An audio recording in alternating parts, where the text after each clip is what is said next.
Assalamualaikum warahmatullahi wabarakatuh. Sobat YouTube semuanya, kembali bertemu dengan Sapa Mama K Channel.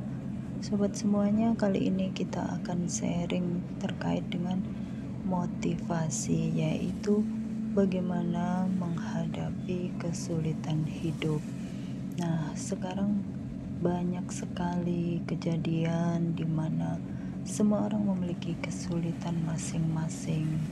Kalau orang Jawa bilang sawang sinawang. Nah, dalam video ini kita akan sharing bagaimana sikap kita saat menghadapi kesulitan hidup. Bagaimana sikap yang benar dalam menghadapi kesulitan hidup. Nah, sikap akan menentukan tindakan kita selanjutnya.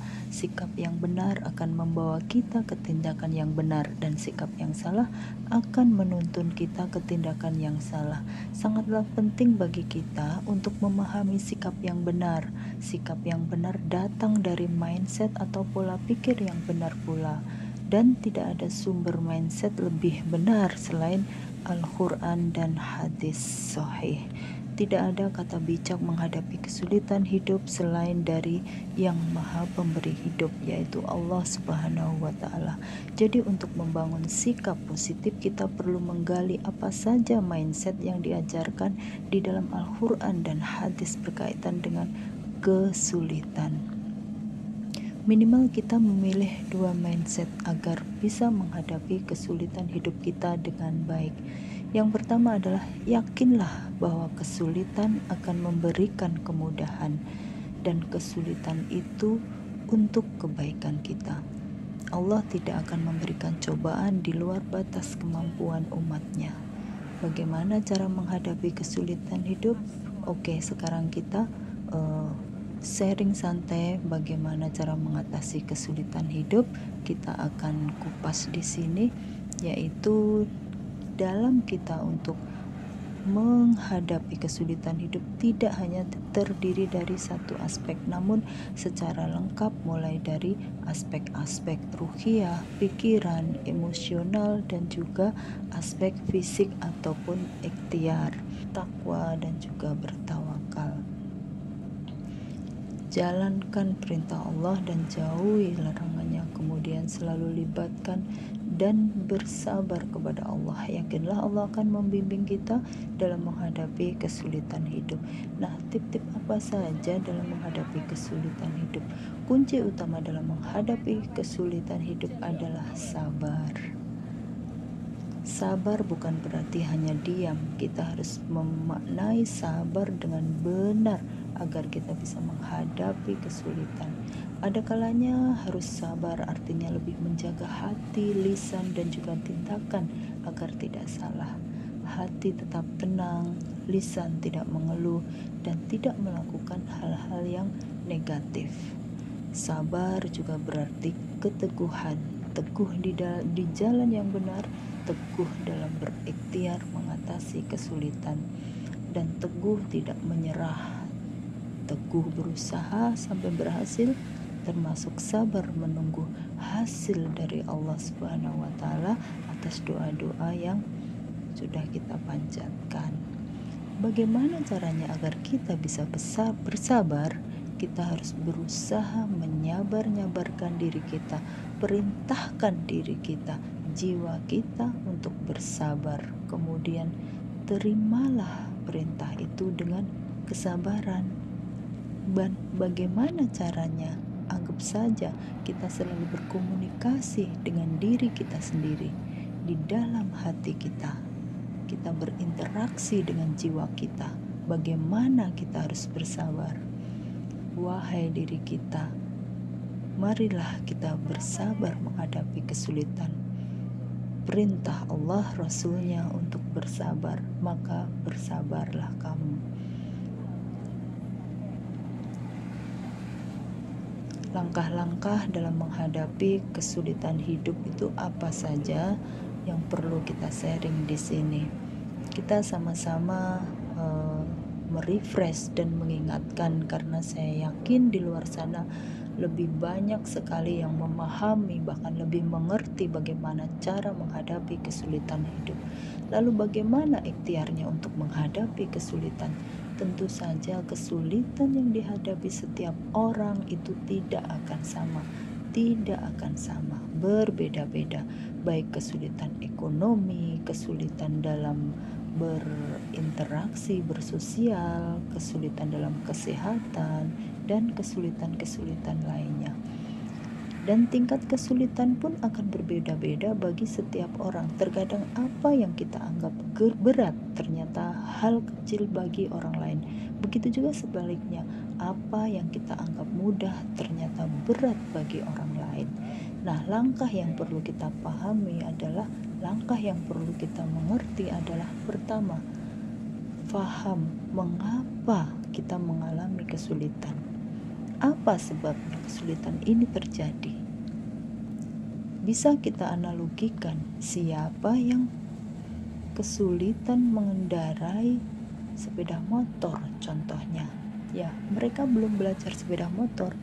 Bagi yang orang biasa, jika belajar maka mudah untuk mengendarai motor tersebut. Ini hanya salah satu contoh saja. Begitu juga dengan kehidupan nyata.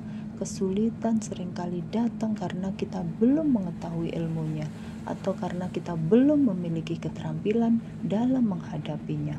Kita belum belajar ataupun berlatih bagaimana menghadapi kehidupan tersebut. Jadi, langkah yang pertama yang harus kita ketahui yaitu memahami apa saja kekurangan diri kita, baik secara fisik, secara mental, sehingga kesulitan ini ada. Bisa dikatakan ini adalah introspeksi diri. Yang kedua adalah lengkapi kekurangan diri kita. Setelah kita mengetahui apa saja kekurangan diri kita, maka kita akan bisa melakukan langkah selanjutnya untuk melengkapinya. Tentunya kita perlu belajar dan belajar, berlatih dan berlatih.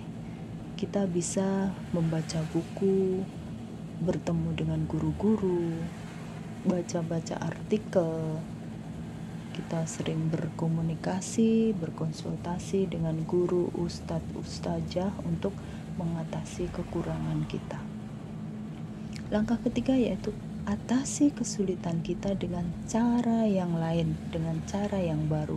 Setelah kita memiliki ilmu dan keterampilan, maka kita bisa mencoba lagi mengatasi kesulitan kita, dan tentunya itu adalah cara yang terbaru. Mungkin apa yang kita lakukan bisa saja sama, tetapi dengan cara atau ilmu dan keterampilan yang lebih baik, yang lebih baru, akan menghasilkan hasil yang lebih baru pula. Bagaimana jika kesulitan tidak bisa diatasi atau dihindari? Yang pertama, janganlah kita terlalu singkat untuk mengatakan tidak bisa diatasi atau tidak bisa dihindari. Jangan terlalu cepat menyimpulkan. Mungkin kita hanya belum tahu caranya saja.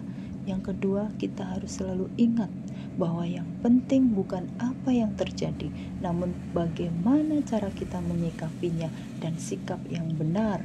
Tidak ada yang lebih baik kecuali bersabar. Yang ketiga yaitu kita harus sadar bahwa selalu ada hikmah di balik kesulitan kita. Jika memang benar kesulitan itu tetap ada, maka temukan hikmahnya, dan hikmah itu menjadi milik kita. Yang keempat yaitu selalu adalah jalan lain atau pintu lain saat satu pintu tertutup. Artinya kita harus selalu yakin tidak ada yang namanya jalan buntu, tidak ada yang namanya Allah memberi cobaan, itu tidak ada jalan keluarnya. Allah Maha Besar, Allah Maha Segalanya. Jadi tidak ada rasa khawatir tentang kesulitan yang kita hadapi. Kita harus selalu positif thinking kepada Allah, karena Allah Maha Segala-galanya, pemilik segala-galanya. Tentunya banyak sekali amalan-amalan yang bisa kita dapatkan ya saudara, sobat semuanya. Sekarang banyak amalan-amalan doa dalam menghadapi kesulitan hidup. Berbagai amalan doa mungkin kita semua sudah sering kita lakukan dan kita pun sudah sama-sama paham di sini. Satu hal yang penting bagi kita adalah perbaiki sholat kita, karena sholat sebagai jalan untuk meminta pertolongan kita kepada Allah Subhanahu wa Ta'ala. Selanjutnya yaitu perbanyak istighfar, dan kita berusaha untuk mendekatkan diri kepada Allah Subhanahu wa Ta'ala. Kita berkomunikasi bahwa kita dekat kepadanya. Jika kita semakin dekat dengannya, maka Allah akan dekat dengan kita, dan jika kita akan jauh darinya, maka Allah akan menjauhi kita. Dalam hal ini kita juga harus mempunyai mental yang kuat, sebagaimana yang dicontohkan oleh junjungan kita Rasulullah Shallallahu Alaihi Wasallam dalam bersabda. Beliau selalu menempa mental para sahabatnya sehingga memiliki mental yang sangat kuat dan luar biasa. Kita bisa membaca dalam sejarah bagaimana para sahabat begitu tahan dengan ancaman, godaan, siksaan, bahkan melakukan perjalanan hijrah pun sangat jauh melalui gurun, panas, dengan segala ancaman dan lain sebagainya. Lalu apa rahasia dari cara Rasulullah untuk menguatkan mental para sahabatnya, tidak dan bagaimana bisa memprediksi kapan kita akan bertemu dengan kesulitan kita, sehingga kita bisa meraih sukses di dunia dan di akhirat. Terjebak dalam situasi yang kuncinya luar biasa adalah sulit, keyakinan, berjuang dengan tidak ada harapan dari segala sisi. Di sini kita bicara dalam situasi keyakinan ini, kita mungkin merasa tidak ada jalan keluar. Pada awal-awal dakwah Rasulullah Shallallahu Alaihi Wasallam ditekankan tentang keyakinan. Pertama tentu saja meluruskan bagaimana keyakinan masyarakat yang menyimpang saat itu menyerah keyakinan sebuah pilihan yang keyakinan yang benar dan lurus itu sangatlah penting. Berikutnya juga yaitu ditekankan dengan keyakinan akan adanya hari akhir, adanya surga, adanya neraka, ketika tampak seperti segala sesuatunya melawan kita, ada pertanggungjawaban terhadap apa yang kita lakukan. Kemudian keyakinan itu akan adanya balasan surga ataupun neraka. Memiliki motivasi yang kuat adalah sangat penting dalam meraih sukses. Dan keimanan ini muncul dari kesulitan adalah muncul sikap ikhlas di dalam hati, dan kita tidak boleh lari dari ikhlas. Kita bisa ketika harus berpikir secara kritis tentang bagaimana mengubahnya. Begitu juga jika kita ingin sukses baik dalam karir, bisnis, kehidupan lainnya, keyakinan menjadi fundamental yang sangat penting. Kita perlu memiliki keyakinan yang benar dan juga yakin akan konsekuensi atas apa yang kita lakukan. Menyerah di tengahnya, kita menghancurkan. Kuat lemahnya mental adalah dimulai dengan adanya keyakinan, memiliki keyakinan atas diri kita, keyakinan terhadap apa yang akan kita raih, dan keyakinan termotivasi Allah Subhanahu wa Ta'ala, Allah yang Maha Kuasa. Jika Anda menyerah, Anda akan menjadi orang yang kalah. Tidak ada yang bisa menghentikannya. Jadi keyakinan adalah salah dan mencapai tujuan yang niatkan. Ingat kerja kita, bahwa kegagalan adalah kunci keberhasilan. Apapun kegagalan membantu kita untuk menemukan kekuatan hanya kepada Allah dan cara baru untuk mencapai tujuan. Sehingga janganlah biarkan mereka menarik pikiran dan perasaan Anda ke arah yang salah di akhirat. Jangan takut untuk ini adalah langkah awal, walaupun jalan yang kamu hadapi kekuatan mental kita. Tanpa menyerah di tengah kesulitan tidak Anda hadapi, dan jika bahwa kesulitan adalah bagian dari hidup ini, dan kita harus belajar dari kesulitan itu. Kita harus melewati masalah dengan bertekad untuk menjadi yang terbaik. Lagi-lagi sosok yang bisa menjadi contoh bagi orang lain perlu juga ada. Jangan pernah menyerah dalam menghadapi semangat dan jangan biarkan tantangan menghentikanmu. Carilah jika kita selalu untuk bersabar dalam kesulitan, maka dan mental kita akan kuat. strategi yang Semakin tepat sering kita untuk menghadapi mencapai kesulitan tujuan kita, maka akan jangan semakin kuat biarkan mental kegagalan kita. Jadi sebenarnya menghalangi kesulitan berupa kita, ujian dan melainkan cobaan nikmatilah ujungnya akan kesulitan membuat kita lebih yang baik Anda jika kita hadapkan, bersabar. yang Anda hadapi, Bahkan dan jika perlu jadikan yang terbaik. kita cari Dalam kesulitan hidup kita itu seringkali menghadapi berbagai dalam kesulitan tanda dan kutip, tantangan. Terkadang bukan kita merasa kesulitan yang terbebani mana-mana. oleh situasi Yang yang bagaimana? tidak menguntungkan. Jika kita Sehingga hidup kita sudah merasa nyaman tidak lakukan berdaya dan hal-hal ingin yang menyerah. sulit. Yang Namun ada dimaksud sebuah sulit di sini pernyataan adalah yang selalu menjadi sesuatu bahan yang pemikiran menantang. bagi mereka Jangan yang hanya menghadapi melakukan kesulitan sesuatu hidup, yang biasa-biasa yaitu saja. jangan menyerah pada Contoh keadaan. misalkan, Kita membangun sebuah bisnis ini baru, adalah tentu kata-kata Anda yang akan mungkin mengalami bisa kesulitan. memotivasi dan Kemudian membangkitkan bersabar semangat bagi menghadapinya, siapa dan saja kekuatan yang mental Anda akan mendengarkannya. meningkat. Atau Ia punya mengingatkan target kita baru untuk bahwa meningkatkan meskipun situasi penghasilan ini kita, sangat sulit, kita masih memiliki untuk menjadi kekuatan berapa kali untuk lipat. melawan Jika dan kita berjuang. mau, Gantilah Ia kosakata mengingatkan kesulitan kita menjadi bahwa kita tantangan. harus terus Mulai bersama sekarang dan gunakan berjuang meskipun tantangan, kita merasa lelah baik dan tantangan tidak karena berdaya. kondisi atau tantangan karena sengaja kita buat, yang akan membuat Seperti diri kita sebuah menjadi lebih baik. pohon yang tumbuh di bumi Tantangan ini, kita dengan harus terus terus tumbuh kesabaran dan berkembang memperkuat mental meskipun kita. kondisi cuaca Jadi buruk. janganlah kita menghindari Pohon tantangan, tersebut tidak justru akan kita tumbuh harus dan menghadapi berkembang dengan tantangan baik tersebut. jika ia merasa Dengan kesulitan kesabaran dan ingin menyerah.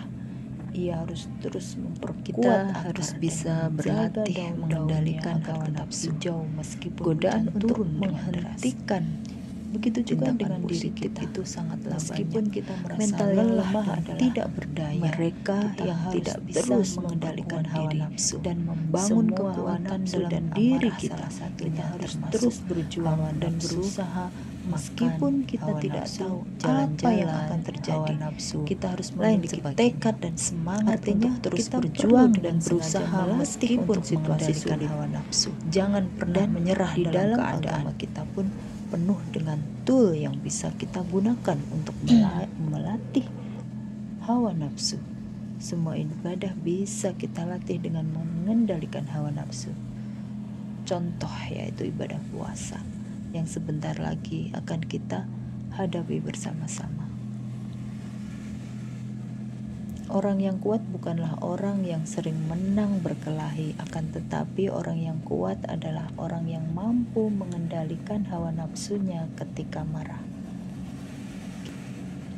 Jadi, marilah kita perkuat diri kita. Jangan pernah menyerah pada keadaan. Terus berjuang dan berusaha meskipun situasi sulit. Kita memiliki kekuatan untuk melawan dan berjuang meskipun kita merasa lelah dan tidak berdaya, yang pada akhirnya kita akan meraih keberhasilan dan kebahagiaan yang selalu kita impikan. Jangan lupa untuk selalu berdoa karena kita memiliki Allah Subhanahu wa Ta'ala. Jangan lupa untuk selalu jaga kesehatan, karena sebentar lagi kita akan menyongsong datangnya bulan suci Ramadan. Semoga kita semua dalam keadaan sehat walafiat. Mari sobat semuanya, kita bersalawat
agak masalah itu berarti mesinnya. Waduh, bisa nggak?